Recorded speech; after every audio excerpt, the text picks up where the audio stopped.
Are we good to go, Louis? Okay.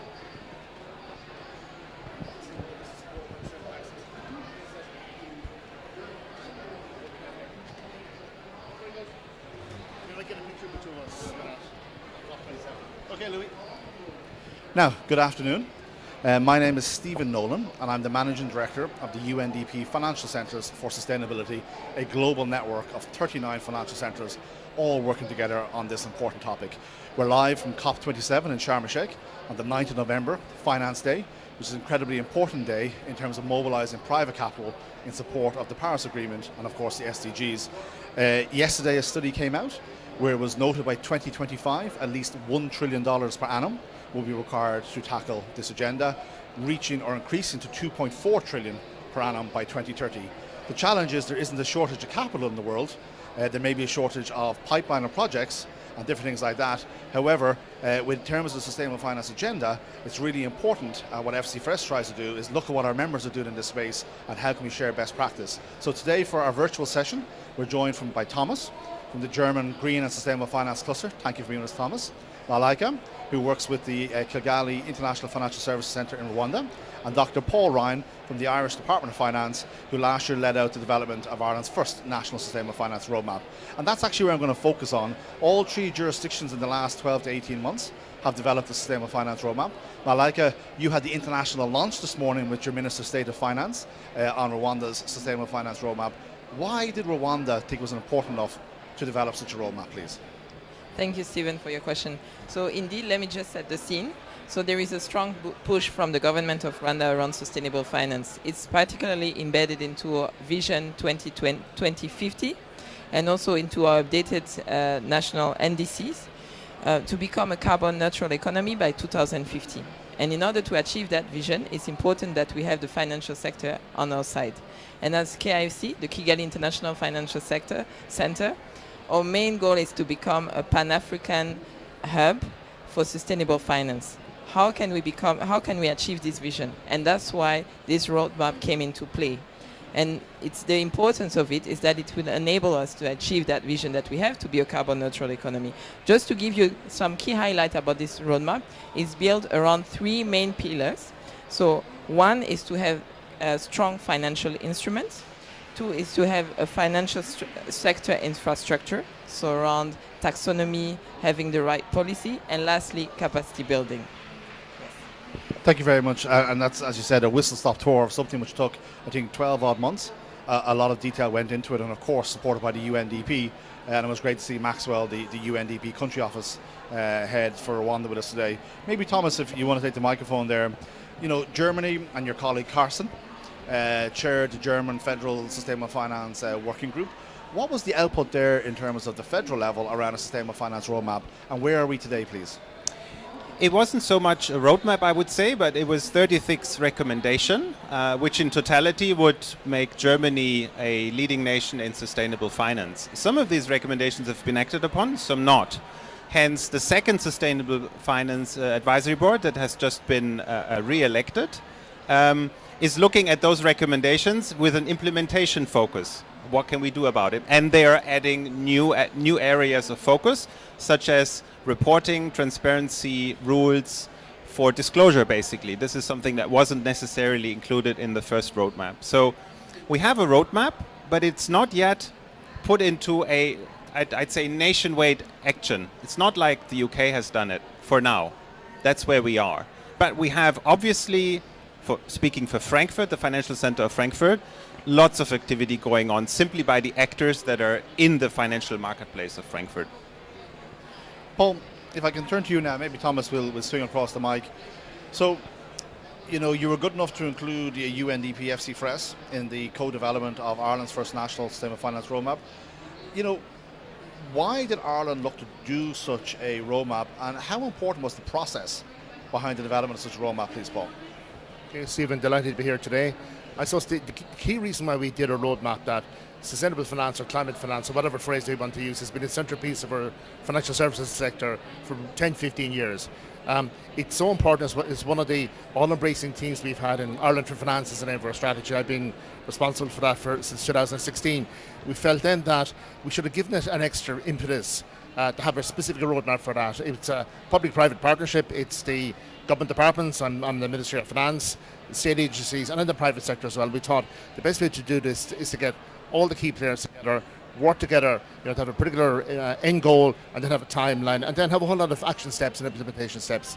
It's a process we've used successfully in Ireland before for financial services, but because climate finance, sustainable finance is so important, this is one of the key things to do. We've 19 key actions on that, and Stephen, you're leading out now in year 2 of that. What I thought was actually the key thing to do is, number one, focusing on what we want, who's going to do it, and how we're going to do it, and by what date then as well. It's been a very successful process. And Paul, if I can ask you, because I know there was 50 different entities involved. As you said, you chaired the working group, central bank, domestic and international market actors. The actual one was the establishment of an International Sustainable Finance Centre of Excellence, which is good enough to support today's session. And I know we've got our friends and our colleagues from Paris here with us today who've also established their own equivalent of a centre.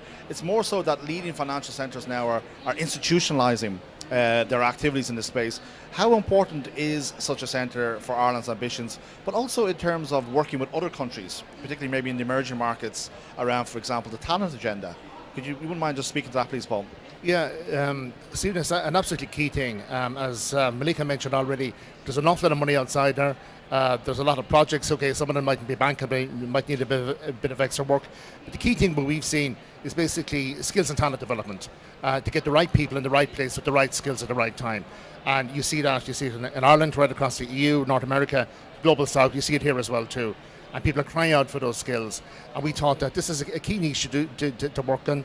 It worked very well for Ireland in terms of financial services and various other sectors. And we thought we would actually have this one of our key actions. Again, it's been the government working with the private sector, and then with the help of the UNDP as well too. First and foremost, we're looking at Ireland. Then we're looking across, we'll say, our EU partners, and then looking south. And that's what we want to do, is reach out. I'm a member of the Climate Coalition. I've just come from a meeting of that. We've done a lot of work on roadmaps, a lot of work on skills as well too. So this is one of the key ways, I think, that first of all is to build up the whole sector. Then number 2, to reach out and have sort of the richer countries meeting the Paris Agreement to work with the poorer countries across the Global South.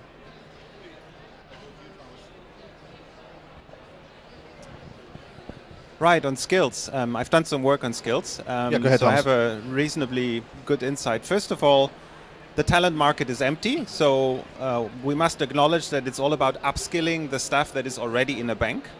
That has started to some extent. The offer is increasing on development. Where it's currently missing is the sector-specific skills. How do they go into the bank? How do they come to the right areas of a bank that accompany a sector? And there I think we're only at the beginning. So we see some training, we see training being rolled out across the entire organization, but it's primarily on the basics of sustainable finance. And we have yet to devise ways, how do the sector-specific skills get decentralized into a bank, where a client advisor talks to a real economy client. And I think that is currently being tackled. And banks are starting to cooperate on this. They don't want to reinvent the wheel, each of them individually. And I think that is the good news. I haven't seen banks cooperating on this before.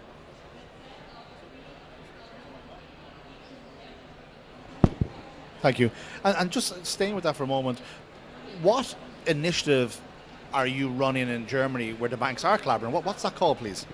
It's the Net Zero Banking Alliance Germany, which is affiliated with the Global Net Zero Banking Alliance, but not directly. We're a supporting member. It's 8 banks that have come together on working together how to decarbonize credit portfolios. There's no standard, no framework, as we all know. So we started with that, and then we move the project journey towards the real economy client. What are the skills that a client relationship manager needs to speak to his clients? How should the training look like? How is the actual engagement being framed? How can we make it systematic rather than only for blue chip clients? So we're devising a tool that will help to structure the interaction between banks and real economy clients. That's something that we're doing. We are now 20 months into the project journey. Project will continue next year. And one of the focus we are going to have is on making transparent where the banks have set their goals. Yes. Okay. So Malika, if I may turn to you.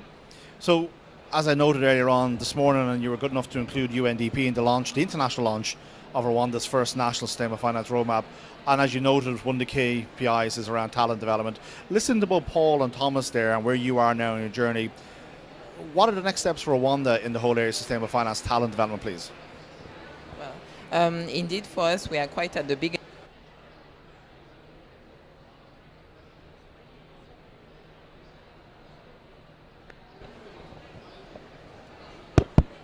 Okay. Yes, sorry for that. So we are quite at the beginning of this journey. So we have a lot to do. And I think hearing from my fellow panelists, we have a lot of best practice that we can borrow, in particularly from Ireland, from Germany.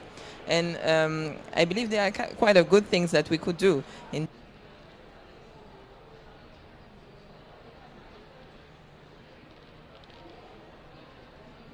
The Center of Excellence is particularly of our interest, and any other initiative, the Green Zero Bank is also interesting. So I think we have, quite an interesting project that we could work on, and actually we could also work with FC4S on that aspect, because that's thanks to network like yours that we are able to partner.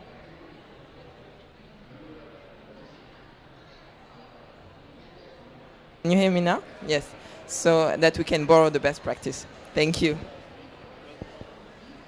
I think before our microphones die as my hand, I'm conscious we're about to go into the Paris panel, and we have the chairman of Finance for Tomorrow. It's great to see him here with us. So maybe the last question is focused on FC4S, and I'll be a little bit selfish here.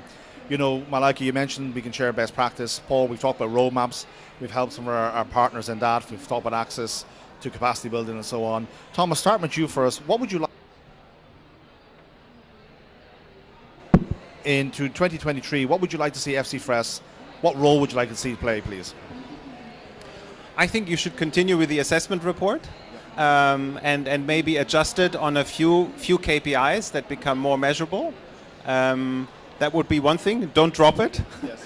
Secondly, I think it's important. We should find more best practice among the centers and really share it. I'm happy to.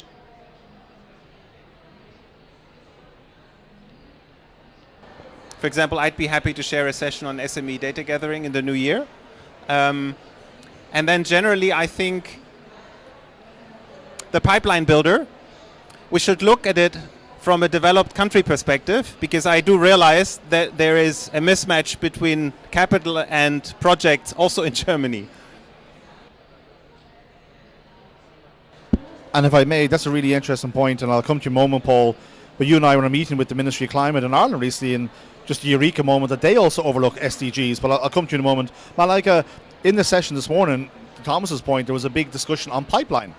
And that was one of the key things that our colleague Maxwell said we need to develop. What would you like to see FC4S do in 2023, please? No, definitely. We need, like many developing countries, pipeline is a strong issue that we need to tackle. So definitely, I know there are some initiatives that UNDP is working on around pipeline development. So we could definitely borrow best practice, share success stories, and see how this could be implemented in the.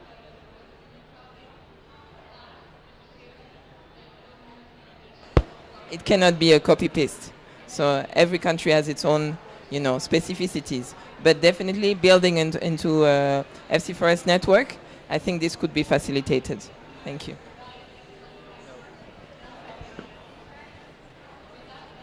Paul, maybe last question. Okay, Stephen, just to add.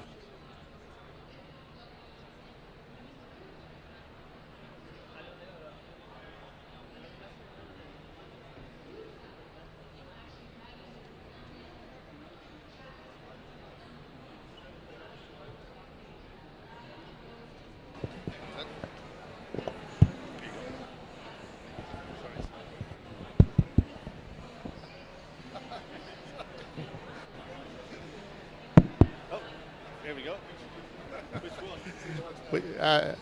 Just to add, Stephen, just feel like a drum player here to the two colleagues.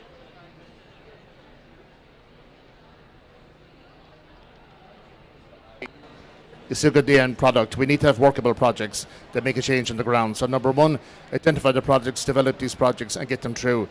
You need good people to do that. You need good examples. I think the peer reviews is the best way to do it. Continue doing the assessments. Look at things on a needs analysis. What is the gap there and how to fill that gap?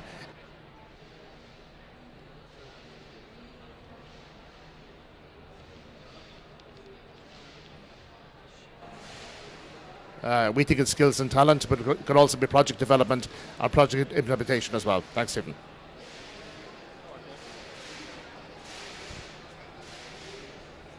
Okay, well look guys, sorry about the microphone problem. I don't know what happened there. I was past the parcel. So look, thank you.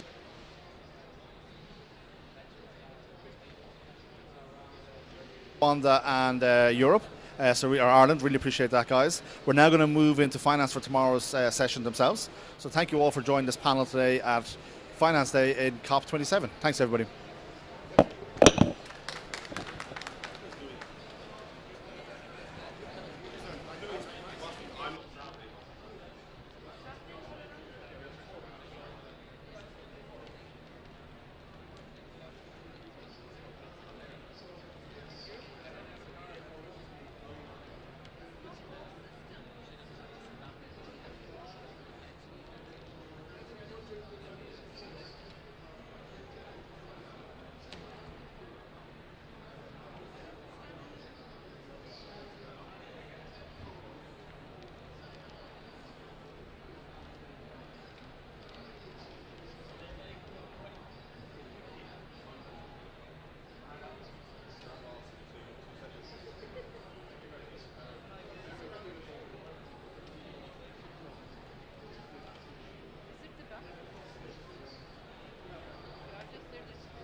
Test, test.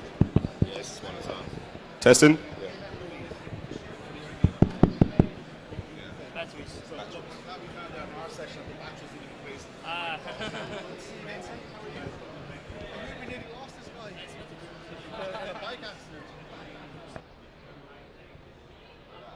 You can say